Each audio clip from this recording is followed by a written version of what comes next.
Polity with AI.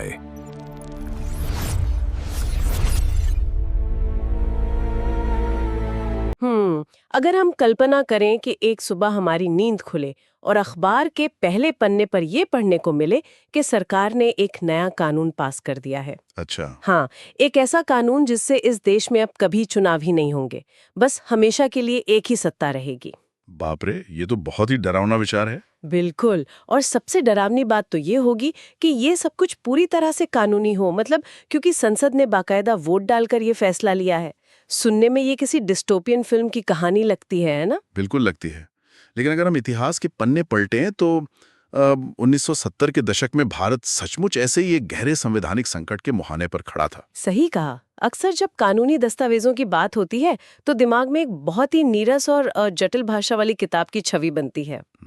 एकदम boring सी है ना। हाँ, लेकिन आज हम जिस दस्तावेज के पन्ने पलटने जा रहे हैं वो बोरिंग बिल्कुल नहीं है। वो किसी देश के भविष्य की आखिरी रक्षा पंक्ति है। आज के हमारे इस द डीप डाइव में हम इसी रोमांचक विषय की गहराई में उतरने वाले हैं। और इस चर्चा को एकदम तथ्यपरक बनाए रखने के लिए आज के हमारे स्रोत बहुत ही ठोस हैं। हम कुछ ऐतिहासिक दस्तावेजों, संविधान संशोधनों की लिस्ट और खासकर केशवानंद भारती बनाम स्टेट ऑफ केरल जैसे युगांतरकारी मामले पर बात करेंगे। बिल्कुल।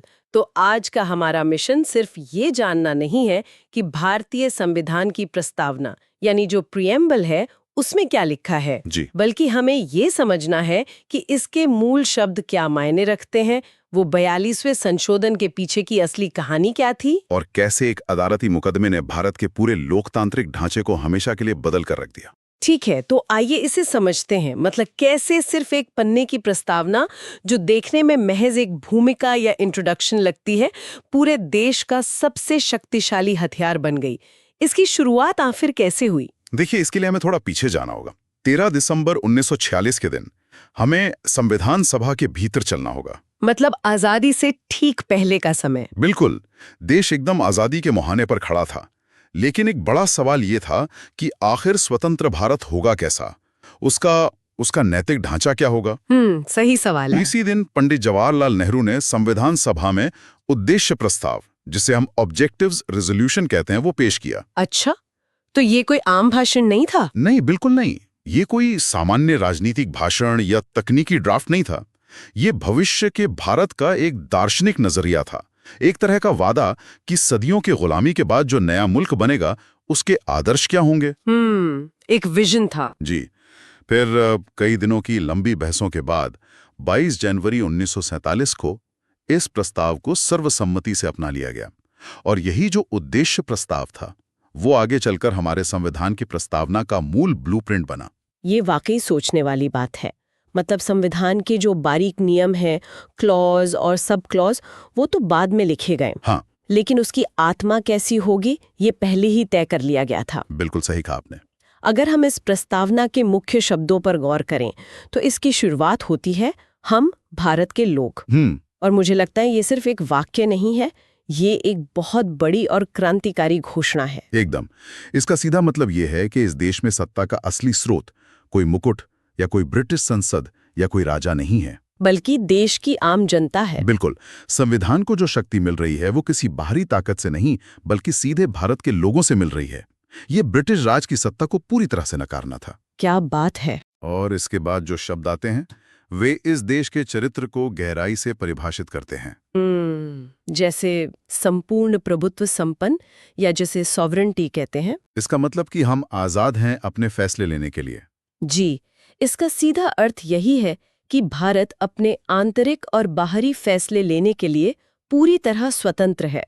अब देश की विदेश नीति या घरेलू कानून किसी अन्य देश के दबाव में नहीं बनेंगे। ये बहुत जरूरी था उस वक्त। और फिर एक और महत्वपूर्ण शब्द आता है, लोकतंत्रात्मक गणराज्य। गणराज्य या रिपब्लिक होने का मतलब यह है कि देश का प्रमुख कोई वंशानुगत राजा या रानी नहीं होगा, जैसे ब्रिटेन में होता है। बिल्कुल। यहाँ जनता द्वारा प्रत्यक्ष या अप्रत्यक्ष रूप से चुना हुआ व्यक्ति ही प्रमुख होगा। और सिर्फ राजनीतिक ढांचा ही नहीं, हमारे स्रोत बताते हैं कि प्रस्तावना नागरिकों से कुछ गहरे वादे भी करती है। हाँ बिल्कुल, इसमें न्याय की बात की गई है, और वो भी सिर्फ अदालती न्याय नहीं, बल्कि सामाजिक, आर्थिक और राजनीतिक न्याय, जी। साथ ही विचार, अभिव्यक्ति, धर्म और उपासना की आज़ादी और प्रतिष्ठा और अवसर की समता का भी वादा किया गया है। और आखिर में भाईचारे या बंधुता की भी बात है। हाँ, अगर मैं इसे एक एनालॉजी या उदाहरण के जरिए समझाऊं तो मैं कहूंगी कि यह प्रस्तावना किसी इंसान के डीएनए की तरह है। अरे वाह, डीएनए। हाँ, देखिए, जैसे इंसान का पूरा शरीर, उसकी बनावट और स्वभाव उसके डीएनए के ब्लूप्रिंट पर तय होता है, वैसे ही पूरा का पूरा संविधान इस एक पन्ने पर खड़ा है। ये डीएनए वाली तुलना बहुत सटीक है ना?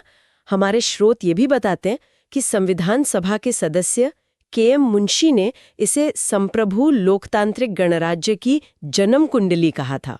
जन्म कुंडली। और एक अंग्रेज राजनीति शास्त्री थे, बारकर, उन्होंने तो इसे संविधान का कुंजी नोट या कीनोट तक कह दिया था। बिल्कुल, क्योंकि प्रस्तावना कोई सामान्य परिचय या बस किताब की भूमिका मात्र नहीं है जिसे छोड़कर आप सीधा पहला चैप्टर पढ़ने लग जाएं। हाँ, इसे इग्नोर नहीं कर सकते। एकदम नहीं।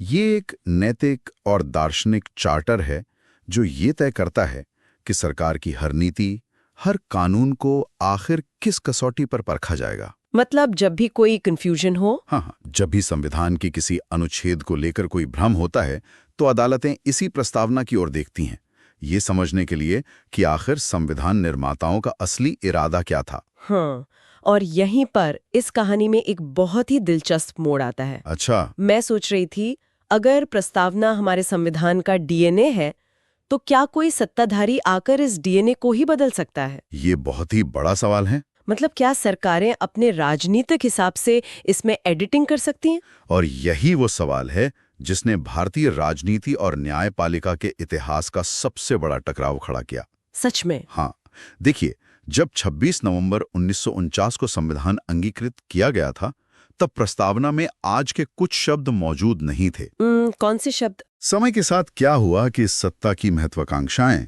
और समाज की जरूरतें बदलीं।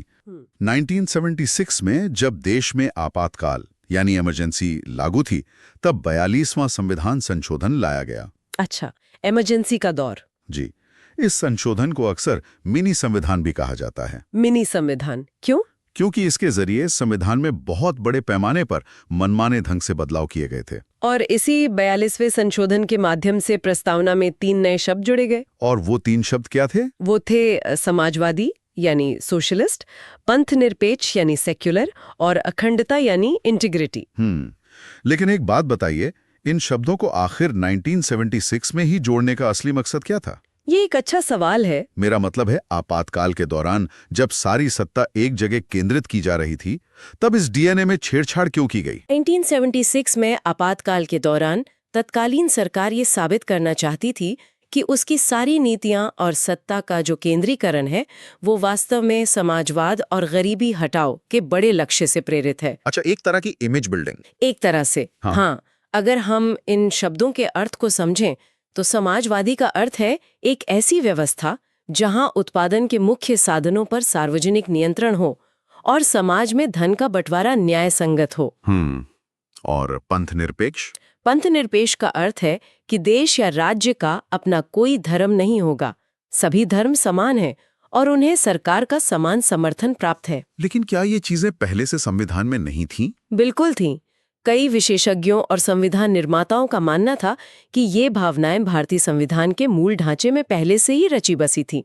तो फिर इन्हें अलग से लिखने की क्या जरूरत पड़ गई? सरकार ने इन्हें प्रस्तावना में स्पष्ट रूप से लिखकर एक तरह से अपनी असीमित शक्तियों को न्यायोचित ठहराने और न्यायपालिका के अधिकारों को कम करने की कोशिश की। ओहो, लेकिन एक मिनट, अगर मैं यहाँ थोड़ा पीछे जाकर इसे समझूं। हाँ, बताइए। अगर संसद एक साधारण संशोधन प्रक्रिया से संविधान की आत्मा यानी प्रस्तावना में ही नए शब्द जोड़ सकती है, तो कल को वे कुछ शब्द हटा भी तो सकते हैं। बिल्कुल, यही तो डर था। अगर संसद के पास संविधान में एडिटिंग करने की इतनी शक्ति है, तो क्या वे अपनी मर्जी से पूरा संविधान ही पलट कर नहीं रख सकते? जी। मतलब क्या लोकतंत्र को राजशाही में या तानाशाही में नहीं बदला जा सकता? संसद की इस ताकत की आखिर कोई सीमा है भी या नहीं? और आपके इसी सवाल का जवाब वो चिंगारी थी जिसने भारत के इतिहास में संसद और न्यायपालिका के बीच महायुद्ध को जन्म दिया। महायुद्ध? हाँ, और ये लड़ाई रातों रात शुरू नहीं हुई थी।